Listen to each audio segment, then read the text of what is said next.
On parle souvent d'empathie puis de sympathie, mais avoue qu'on mélange pas mal les deux, non? C'est deux réactions humaines super importantes, on s'entend. Mais c'est pas la même chose. C'est clair, c'est vraiment facile de les confondre. Aujourd'hui, justement, on va essayer de démystifier ça un peu, en se basant sur un texte vraiment intéressant qu'on a consulté.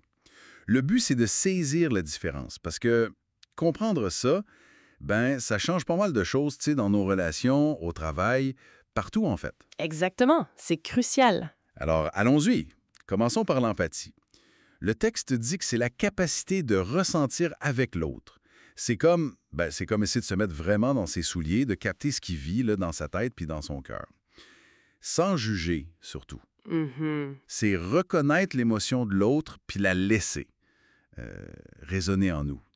L'exemple donné est fort, je trouve. Ah oui. Oui, face à quelqu'un qui a de la peine, l'empathie, c'est sentir je ressens sa tristesse, je sens le poids de son chagrin, presque comme si c'était le mien.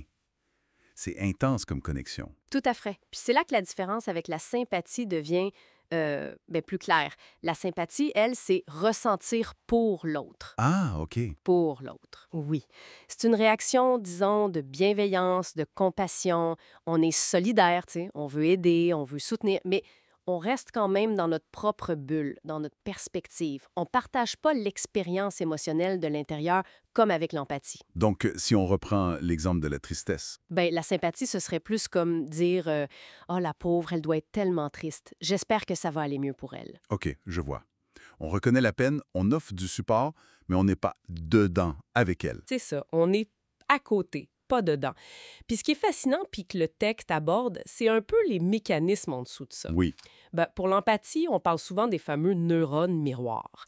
C'est comme si notre cerveau il mimait un peu l'émotion qu'il voit chez l'autre. Ça crée cette connexion spéciale. L'attachement dans l'enfance, nos expériences sociales, ça joue aussi, bien sûr. Et la sympathie, alors? La sympathie, ce serait plus proche de ce qu'on appelle la projection affective. Projection affective? OK, ça sonne un peu technique, ça. Peux-tu décortiquer ça un peu? Oui, bien sûr. En gros, là, ça veut dire qu'on imagine ce que l'autre ressent, mais on se base sur nos propres expériences, Oui. nos valeurs ou ce qu'on pense qu'on sentirait, nous, dans cette situation-là. On projette notre monde intérieur sur l'autre, finalement. Ah, OK. Moi, une lecture directe de l'autre plus une interprétation basée sur nous-mêmes. Exactement. D'accord. Puis concrètement, dans nos relations, ça donne quoi, cette différence? Ben, l'empathie, ça a tendance à créer une vraie intimité, un sentiment d'être vraiment compris. Mhm. Quand on sent ça, cette compréhension empathique, ça peut désamorcer bien des conflits. Parce qu'on sent que notre vécu est reconnu, même si l'autre n'est pas d'accord. C'est plus égal à égal. Moi, je vois.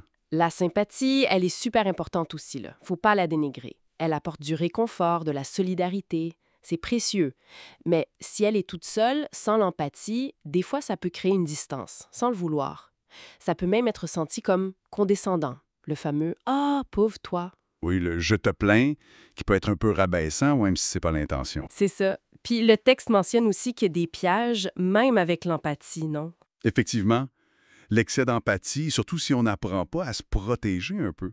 Ça peut mener à l'épuisement émotionnel, la fatigue de compassion, on entend souvent ça dans les métiers d'aide. C'est lourd d'absorber tout le temps la souffrance des autres. Il faut mettre des limites. Oui. Et à l'inverse, trop de sympathie ou une sympathie mal dirigée, ça peut virer en pitié. Puis la pitié, ben, ça peut infantiliser l'autre, le garder petit, puis freiner son autonomie. C'est un équilibre délicat. Tout à fait. Une autre nuance que le texte apporte, c'est la différence entre l'empathie cognitive puis l'empathie affective. Ah oui, explique. L'empathie cognitive, c'est comprendre avec la tête, comprendre les pensées de l'autre, ses intentions, sa perspective intellectuellement. C'est super utile, mettons, en négociation ou pour régler un problème concret. OK, logique. Puis l'empathie affective, ben là, c'est le partage émotionnel. C'est ressentir avec. Ça, c'est crucial dans le soin, l'amitié profonde, l'amour. Idéalement, les deux se complètent. On a besoin des deux selon la situation. C'est clair que ça va plus loin que nos petites conversations ou tout ça. Le texte le dit bien, c'est pertinent partout. Dans l'éducation, apprendre aux jeunes à reconnaître puis respecter les émotions. Au travail, un bon leader, ça prend de l'empathie pour gérer une équipe, régler les chicanes. Absolument. Puis pour la société en général, tu sais, comprendre vraiment les souffrances, les points de vue différents, c'est la base pour bâtir quelque chose de plus humain, de plus juste. L'empathie, c'est vu comme une compétence clé. Exactement. Pour résumer, le but, c'est pas de dire que l'une est bonne puis l'autre mauvaise. Empathie puis sympathie, c'est pas des ennemis. La sympathie, c'est un soutien important, une solidarité affective. Souvent, c'est le premier pas, c'est nécessaire. L'empathie, c'est aller un peu plus loin.